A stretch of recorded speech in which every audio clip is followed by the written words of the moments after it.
মায়ের সাথে উচ্চ স্বরে কথা বলো না। মনে রেখো এই মাই তোমাকে কথা বলা শিখিয়েছে।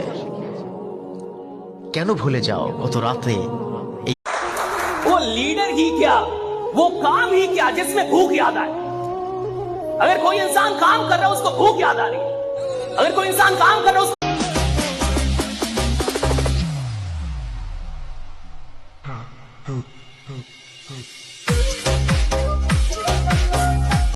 বাড়িতে গিয়ে